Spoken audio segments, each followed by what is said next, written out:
Good afternoon, good afternoon, good afternoon. Hello and welcome to this Saturday afternoon preview of next Thursday's Movie Time show. Logged in with me, I hope. We've had some technical problems which seem to go with Hangouts on air all the time, but with any luck we've got Lindsay Satterthwaite. Hello Lindsay if you're there, and the equally lovely Ian Wright, both of whom conduct the after show discussions at the National Media Museum every Thursday morning. This is the first time they've been on the show with me, and also the first time I've managed to entice co-presenters to take part with me. So we'll all be flying by the seat of our pants. So be gentle with us, people. You all know about Sod's Law. If something could go wrong, it will. Actually, this program was originally scheduled to go out at 5:30 GMT, but I think the system got confused between GMT in London and GMT +1 because we've got British summertime if you're not in the UK, and that really has confused the issue. And by the way, if you're watching us live on YouTube or on my carldallasday.wordpress.com blog, you'll be able to post questions or make comments. So please feel free to do so. Okay, here we go. I'm reading this off my screen and I can't see what's happening on the screen, the YouTube screen. I'm just going to go back there and see whether my two co-presenters have logged in. Stay tuned, please. Well, it doesn't seem to be, and it says I've got 0 viewers. So I'm going to carry on. Let's just go in to see what, because I've been communicating with Lindsay and Ian by email. Let's see what they say. Like they say, Houston, we have a problem.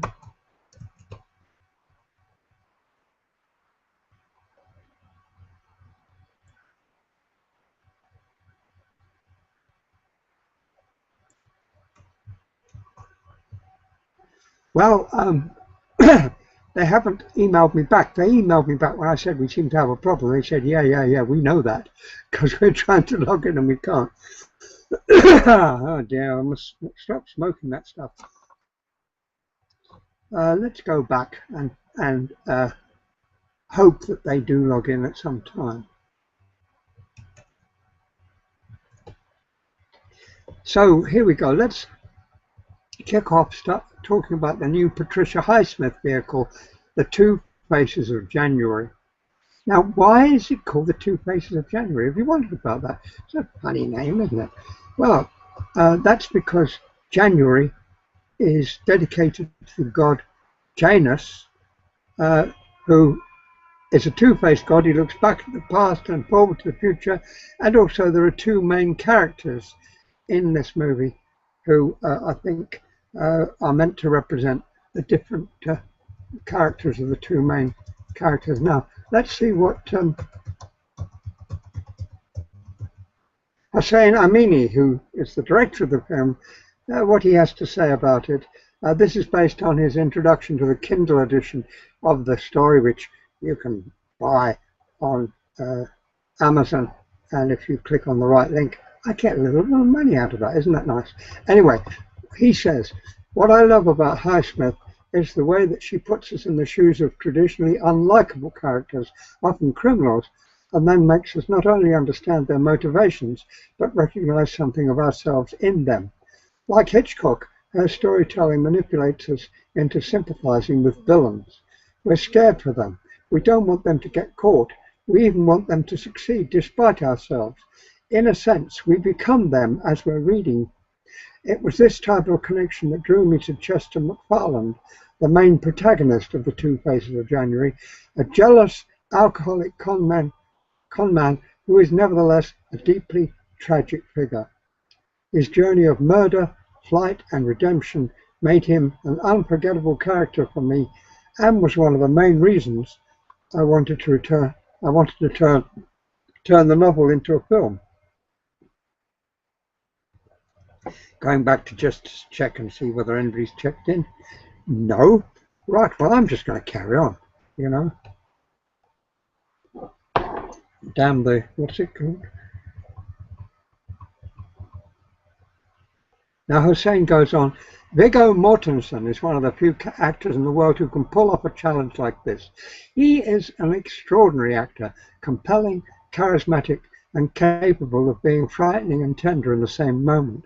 In my adaptation, Chester has something of Fitzgerald's Gatsby about him, a man who appears to be golden on the outside, dressed in his beautiful white suit, staying in the most expensive hotels, and with a glamorous wife on his arm, but who, beneath the surface, is slowly rotting away. Highsmith shows us all his faults from the beginning. I tried to make the audience see him initially in a heroic light and gradually, as Rydell does, to become disillusioned with him as the layers are peeled away. Well, Lindsay and Ian, I don't think you're online, but I'm going to press on. Now, this is another experiment that I haven't managed to get to work. Well, firstly, I got this terrible throat. I think it's nerves, don't you? Yeah. I tell you what, I can see the reflection of my screen in my glasses. Isn't that groovy? Hang on, please. Now I'm going to try something else that I haven't managed to get to work hitherto. And that's, I want to run some clips from this movie off YouTube. Now, what will certainly happen is that if you're watching this program live, hopefully you will see these clips. There's 4 of them, I think. 4 or 5, I can't quite remember. I've queued them up and they should come one after the other. But if you're watching the archived version of this, for some reason or other, YouTube doesn't store those images. So hopefully you'll be watching it with me, these clips, but if you're watching the archived version, you won't be seeing anything. So here we go.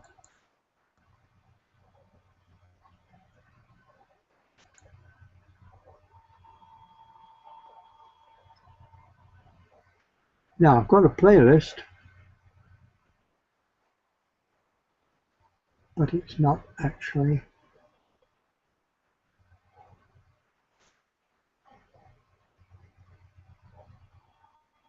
Now this is very annoying. I've actually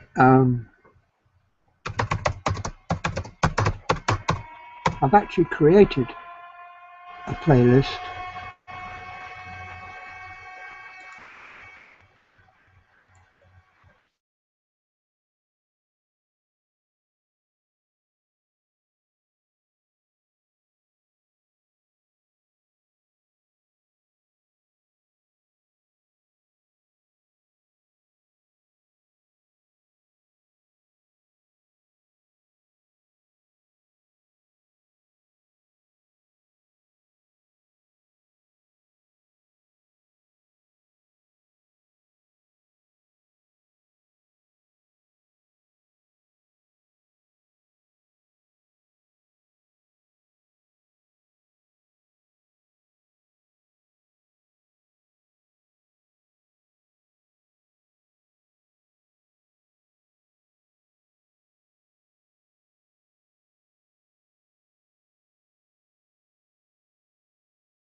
By the way, if you are watching this live on YouTube right now, could you please post a comment to say that you're able to see the YouTube videos?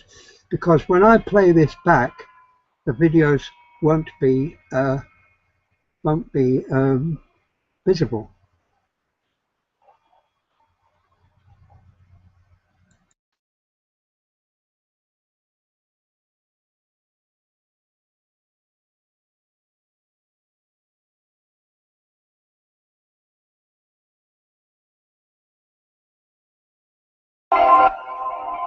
Now this is the first of 4 clips.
Clip number 2.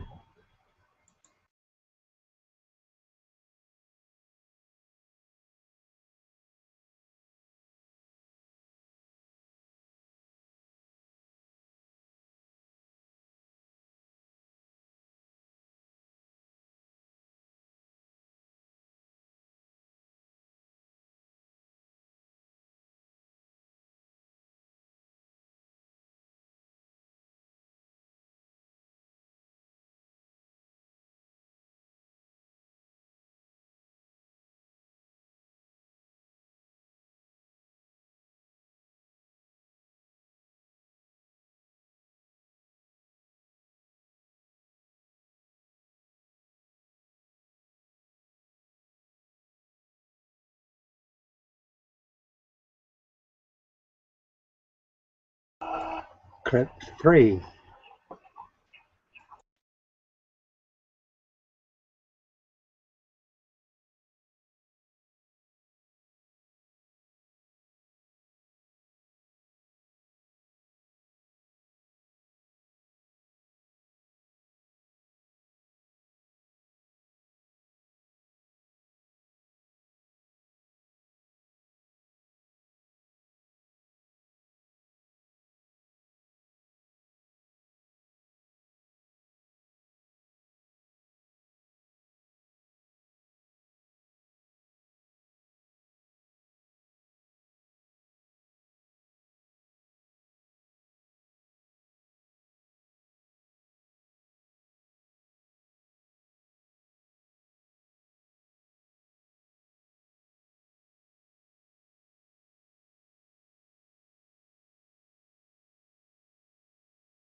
Well, if you were watching that live, hopefully you will have seen a trailer and 4 clips.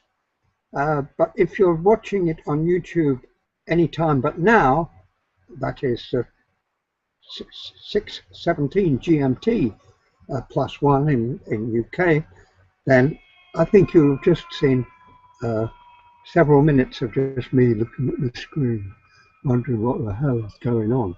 Because that's one of the hang-ups of Hangouts on Air, which is the technology we're using. Now, it doesn't appear that my 2 co-presenters have managed to join me, which is a real bummer, you know. But there we are. I'm going to do one more thing before I come off. So I've got all sorts of things I had sorted out with them that we were going to talk about, have a discussion. But I just want to talk about the movies that are going to be on television in UK in the next week. I'm getting this from The Guardian, by the way. Yeah. Now, firstly, just to make you sick to your stomach, this morning at 6:10 GMT, you could have watched Nicholas Ray's debut movie, They Live by Night. Wonderful film. But why they schedule it at 6:10 in the morning on BBC Two, when who watches BBC Two at 6 in the morning? I don't know. Then this evening, actually, don't write it off as just another disaster movie, because this is a disaster movie that set the bar for all future disaster movies. That is The Towering Inferno, which is at 25 past midnight on More 4 tomorrow. That's actually Sunday morning.